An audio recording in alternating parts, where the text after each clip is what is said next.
All right, welcome back to Coming In Without Context. This is episode 2, summer 2022. Here we go. We got Ronald hosting today.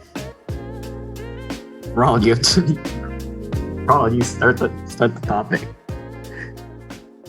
Oh, word. So, Yang, interesting thought came into my mind the other day. This sounds so scripted. It sounds so scripted. What thought was that, Ronald? What thought that I don't know? I mean, I was just thinking how different men and women sort of experience life. They're the two different sexes. We go through life with very different understandings, social expectations and all that. And I was just thinking wow, as a man, we are just not qualified to make the legislation or the Supreme Court deciding that abortion is left to the states, and sort of the states, with their questionable laws of banning abortion. I was just thinking one of the things was as a guy, there's a certain urinal etiquette you have in the bathroom. Okay. This sort of the rules everyone knows, where it's if you can help it, you leave one urinal stall in between the other person, and you're just supposed to just look straight ahead. Some people don't follow that. Those people just have no manners. They have no manners. You always take the middle stall, right? If you're a psycho, yeah. And you gotta peek over too. If you take the middle stall, peek over and start talking about your life while doing your business. Of course, you gotta leave everything out there in the open. Okay, well, now that you bring this up, I'm really curious how we learn this. I don't know. I think just watching, I guess. I don't know. It's just something I feel a lot of men just sort of just know this is what you're supposed to do. Yeah. I don't know how we learned it, Your dad never took you into a public toilet, right? And just no, I don't believe so. Yeah. Maybe as a kid, I guess. But I don't know. I sort of learned by watching. Yeah, wouldn't you use a stall? What? Yeah, wait, what do you mean you learned by watching? You're watching other men use the urinal. Yes, I was watching other men use a urinal, and I learned from them. They were my senseis. I learned a lot from all the random men I've met in my life who use a urinal before I learned the proper etiquette. This is not monetizable content, Ronald. This is not. This is talking about men doing their business. I mean, some people it's just don't have manners, to be honest. But I feel most people have a general understanding of what's acceptable urinal behavior and what's not.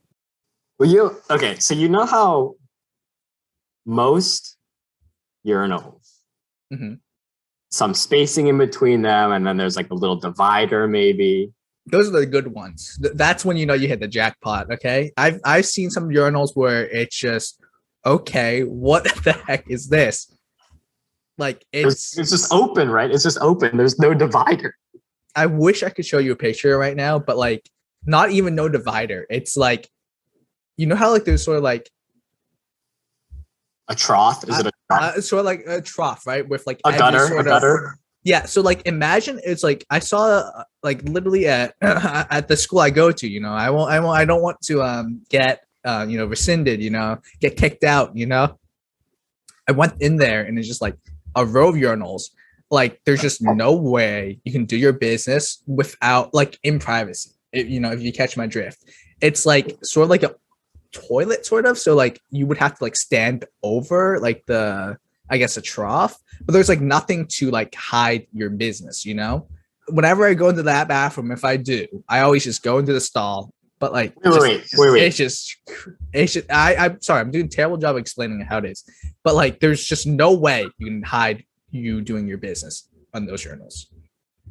I'm not exactly sure if I know what you're describing, because while I was in the UK, right, some of the public toilets are literally just a metal gutter, okay, it's a basin, and then there's a wall, and it flows a little water out, and you just do your business into the trough, okay? Is that what you're describing? It's just it's a wall. Are there dividers? No, there's no dividers. So would you be able to do your business without other people seeing you're doing your business? No. Oh wow. Okay, yeah, basically the same then. Yeah, a little different in that sense, but definitely it was very, very weird. Like like I'd never seen anyone use it, and thank God for that, by the way. I'm not trying to get flash in the bathroom, okay? Not my cup of tea. But yeah. Speaking on types of urinals.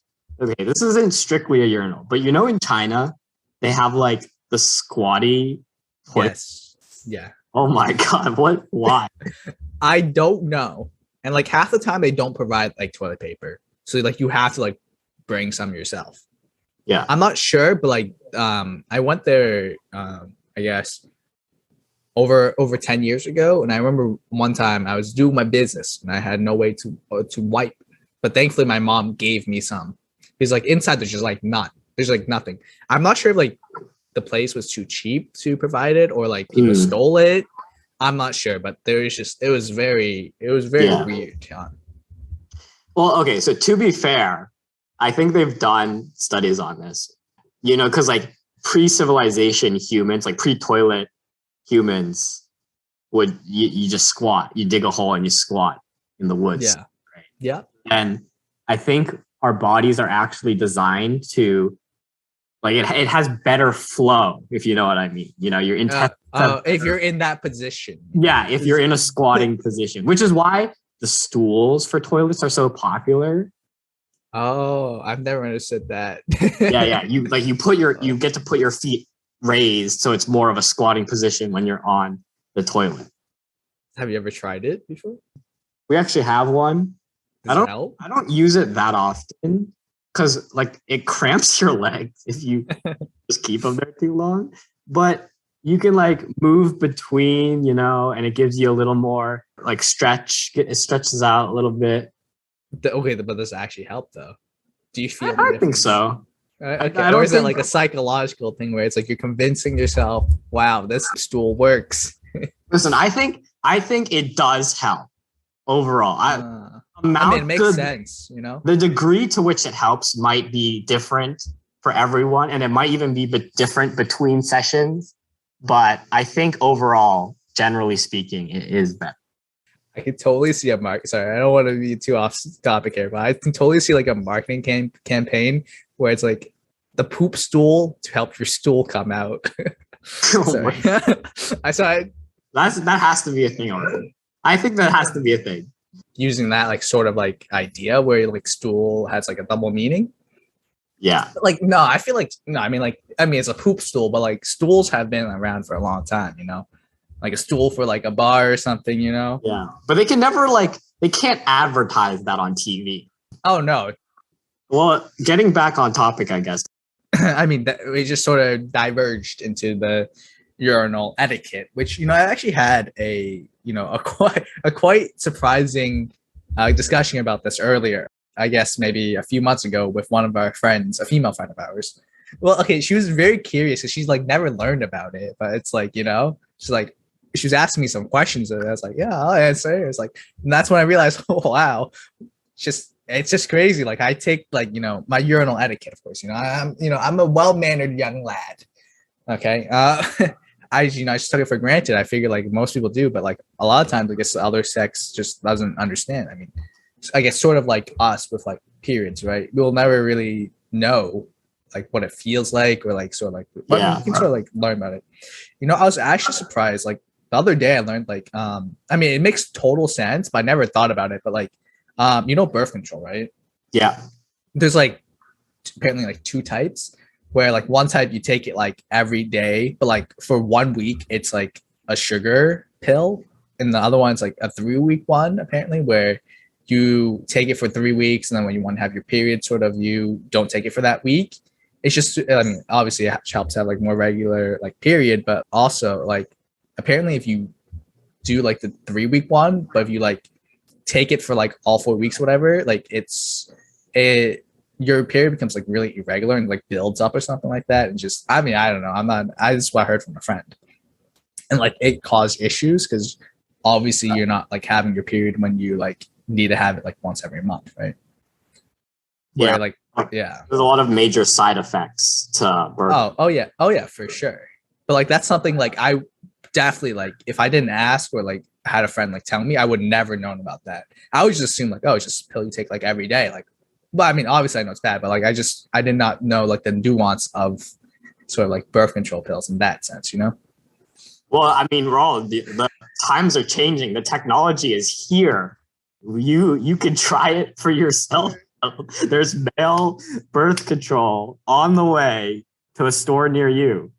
Hey, I am down to take it if it's it's safe. But I've heard that like I don't know how long ago, but I heard like something like the FDA found that it was actually like it did not pass like FDA standards where like so the male birth control was like causing like a lot of problems. I mean like birth control obviously does also cause a lot of problems, but like I think hopefully, they will come up with a better pill than that one I heard about where it could not pass FDA standards, I don't know the exact details either, but I remember we're memeing that, Ronald, because they were like, male birth control has side effects. Oh my gosh, we can't take this. And then at the same time, women's birth control has had side effects this whole time. I mean, I guess that's sort of like the problem you have when like a lot of the time men are in power, down with the patriarchy, we are the problem, Dylan. We are the problem.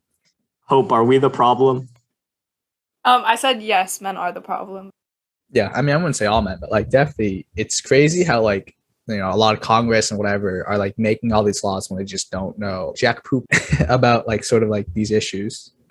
I was going to say, I heard this story once of a senator where the woman who worked for him, like his secretary or something, kept going to the bathroom because she was on her period and needed to change like her tampon out or whatever. And he like yelled at her, like, you don't need to go to the bathroom, just hold it in. And she had to educate him on that, like, it just bleeds. Like, there's no like holding it in or stopping it. Like, she needs to go to the bathroom, otherwise she'll just bleed everywhere. And he just didn't know that was a thing. I'm not surprised. I probably would not know the same. If I was in his situation, I would be like, wow, she's going to the bathroom a lot. I don't think I'll say anything about it, but I would be like, wow, I would not definitely never think that like, oh, it's probably when she's having her period.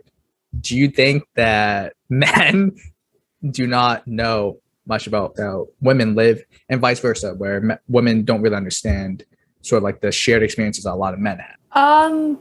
I mean, obviously, yes, to the extent that they don't physically live through the experience, and so they don't understand it in that sort of way. And I also think like a lot of sex education is kind of shit, and that people don't really understand a lot of it. Like I even had a teacher in my sex education class in middle school who said that men had periods too, and like just left it at that. Yeah, she said men bleed too, like less than women, but it still happens. And like this is what happens when you put gym teachers to teach health. Fully.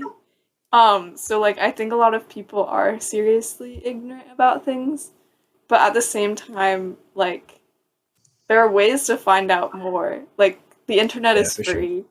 So I feel like a lot of people are also very educated on things at the same time. But also, like, I mean, I know it's like free on the internet, but like, I mean, I can't really think of anyone, myself included, of course, who would like go out their way and like sort of like look this stuff up because it's not something without being told or like informed about it. I would never think myself to, like just look it up, like what we're talking about, like birth control. I would just like, oh, it's birth control. Maybe look at the side effects, but I wouldn't understand that like, wow, there's like several versions where like the 4-week one or like the 3-week one. I would like never understood that if like a friend didn't tell me about it.